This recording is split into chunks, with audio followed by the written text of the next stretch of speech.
Hey, everybody. Welcome back for chapter 31. We're going to get into what's called societies at a crossroads. Specifically, we're going to talk about the Ottoman Empire, the Ottoman Turks, and the Russians. So let's get into it. Hope you like my winter chalet in hopes that we could actually get some snow this year. All right, so let's roll. I think I can do, there we go. So societies at a crossroads. Let's see where we're at here. So some of the biggest questions we're going to ask here is reasons for the Ottoman decline. We're going to see the Ottoman Empire, which was founded way back after the Mongols left that part of the world, Osman, etc., kind of in the ashes of the Timur Empire. The Ottomans are going to be a major force in that part of the world for a very long time, but they're definitely getting weaker and they're definitely getting smaller. And we're going to see how they come to an end. And we're going to see how these young Turks, this group of young cessationists, really had a lot to do with that. And then we're going to see what the Crimean War was all about, and who was fighting, why they were fighting, and who won. So let's get into it. So Ottoman Empire, of course, going to reach the peak of their expansion, late 17th century. They're going to push all the way from Vienna in Austria, all the way through the Balkans, all the way down, including Greece. All the way down through, they're going to own a little bit of territory in the Mediterranean, across North Africa, all the way through the Holy Land, parts of Egypt, all the way basically to the Mesopotamia. And then, of course, all of what today is Turkey. And they're going to defeat all these guys because they had gunpowder technology. But eventually, everybody's going to get that. And so they're going to be able to hold on to what they got for a while, but then they're going to lose that favor in a short amount of time. One thing that the Ottomans did is, as they're conquering Slavic southeastern Europe, is that they started to basically kidnap young Christian men, forcing them to serve the Ottoman army in this elite corps known as the Janissaries, and forced conversion to Islam, and making these guys serve, and eventually that population of Janissaries is going to become a little bit overwhelming. And a lot of these guys stop being elite soldiers and start being politicians. And now you got to listen to these people, and it becomes a very interesting situation for this empire in this era. But we see, of course, when you start getting fat and lazy and don't have to earn anything, you start seeing massive corruption and misuse of revenue, and people are spending money that they don't have. They're going to lose a little bit of territory to the Russians down in the Caucasus, which is Georgia, Armenia, Azerbaijan, that territory kind of to the northeast of Russia and into Central Asia. And then the Austro-Hungarian Empire is going to push the Ottomans slowly out of the Balkans all the way down through to where they don't have much left. And eventually they're going to lose Greece in the early 1830s, I think. And then, of course, when Napoleon wants to attack all the way down on through and go after Egypt, we start to see local revolts against the Ottomans and kicking the Ottomans out of Egypt.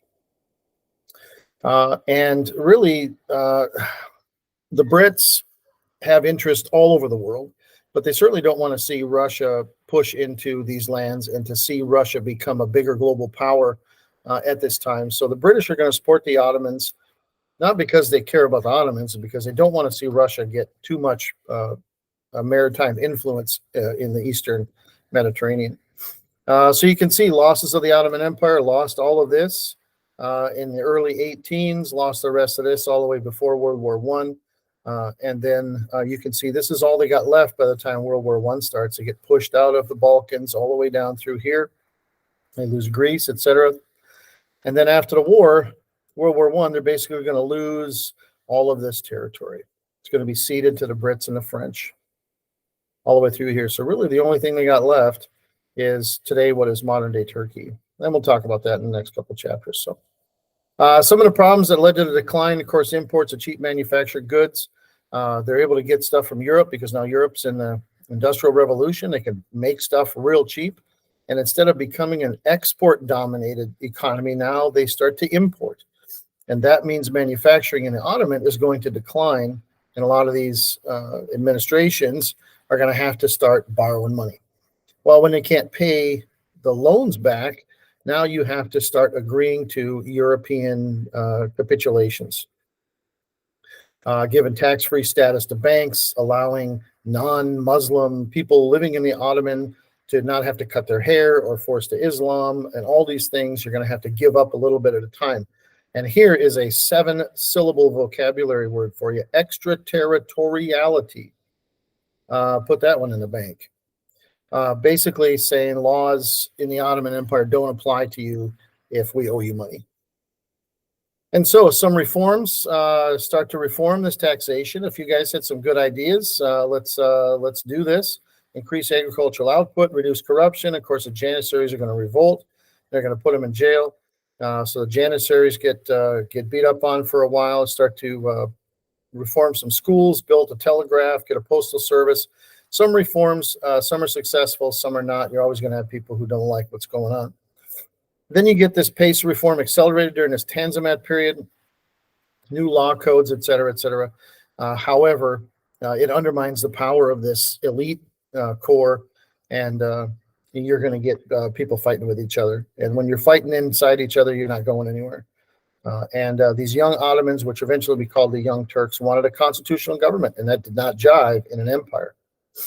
And so in 1876, you get some dissent. There's a little bit of a coup led by this Young Turk party, these very progressive young Turkish people who are looking for republic-style government and modern this, that, and the other, and that did not jive. And they wanted secular reforms. They wanted to keep Islam separate from the government. And they're going to put a new guy in power, this Mohammed Rashid, during this time, and that's really the beginning of the end for the Ottoman Empire. They want to have Turkish hegemony. They want to make Turkish the official language, etc., even though there's a lot of Arabic speakers, especially down in the Arabian Peninsula. This is before oil, so there's really no money in the Arabian Peninsula. It's one of the poorest places on the planet. And then a lot of Slavic speakers as well, people who had moved from Slavic Southeastern Europe into the other parts of the Ottoman Empire, which are still part of the empire. And so you're forcing people to learn Turkish, and it's not going to go over very well. And even with this Young Turk rule, with this new emperor, etc., they just simply can't stop the decline, and they can't hold it together the way that they want to do it, because it's the 20th century, and it's just not going to work. Let's talk about Russia. Of course, we got this multicultural empire, this massive empire. It's like 12% of the entire land mass of the earth, all in one country. And the Romanovs have been there since, 1500s, 1600s. And they're a very powerful class. The nobles don't even pay taxes or have to serve in the military. And it's a serf. It's basically feudalism all over Russia. The big guys are the big landowners, and you go to work for the big guy. You get your little chunk of land you can do whatever you want with, and then get the crops in, and everybody lives. Because there's really no alternative. If you want to farm, you can't afford to keep your own farm, so you end up as a serf, as a slave to the big landowners. And eventually, Tsar Alexander is going to end that sort of practice. But if you take a look at Russian expansion, here's the Russian Empire. They're going all the way out here under Peter the Great. Got more territory here through 1914, etc., all the way down into here. This is the stands all the way through here in the Central Asian steppe. Here's the Caucasus down here, parts of Ukraine, Belarus, Estonia, Latvia, Lithuania, etc. Finland going to get independence during World War I, etc. So you can see this is a big chunk of ground. And they built a rail line from Moscow all the way to Vladivostok, but they had to build it across through China. But eventually Russia is going to go and take this territory away from China and then fight Japan for it.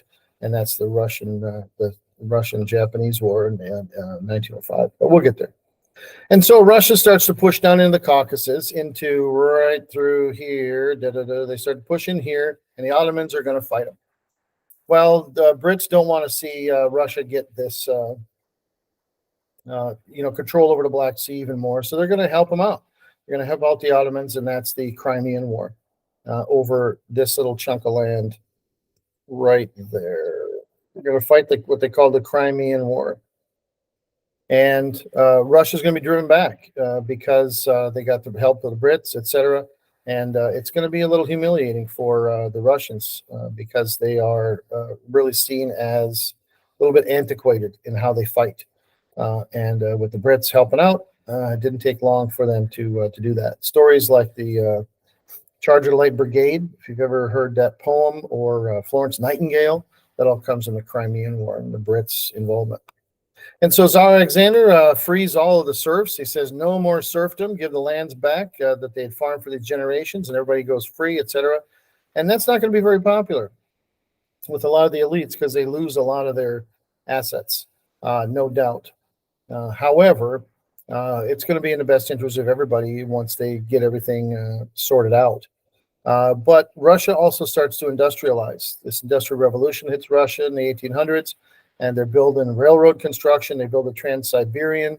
But what you end up happening is Russia wants to force this shift to manufactured goods, and so they start pulling farmers from farmland to work in the factories. Long hours, low pay, and a lot of people are not really very satisfied with that. They don't like how this is forced upon them. They're farmers. They want to be farmers. They don't want to go to work in a factory and take their farm away and do that. And so when you start doing things like that, now you're going to have to start playing defense. And so you start to turn to controlling the media, getting your secret police out there to shut people up, etc. And that is never, ever going to work out for the better. When you start doing that kind of stuff in any time in history, any leader who used those sort of tactics, it never worked out for them. And it's the same thing in Russia. They're eventually going to turn on Tsar Alexander, and they're going to kill him, and you're going to get Tsar Nicholas II. He's going to go to war with Japan over controlling that territory of Manchuria from China to protect those rail interests. And they're going to get beat by Japan. And that's the first time any Asian country ever beat a European country in war. If you don't count the Crimea, which is really the Brits helping the Turks. And you count Russia as European, I guess it's Asian over there, I don't know, whatever. And now the weakness of Russia is really starting to show.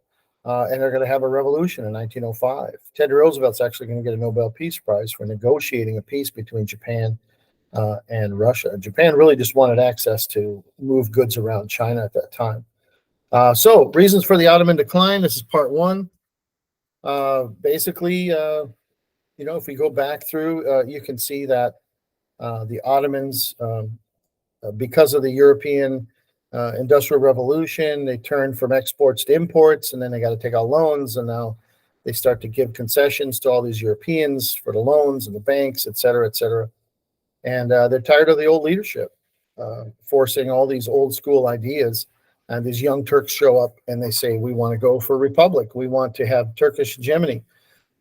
And a lot of people aren't going to be happy with that. And they're going to fight Russia over Crimea, and they're going to win. But it's too little too late for the Russians, or for the Russians and for the Turks. Both of these systems are going to come crashing down in this era where you just can't sustain that sort of thing. So that's it for part one. I'll see you in part two.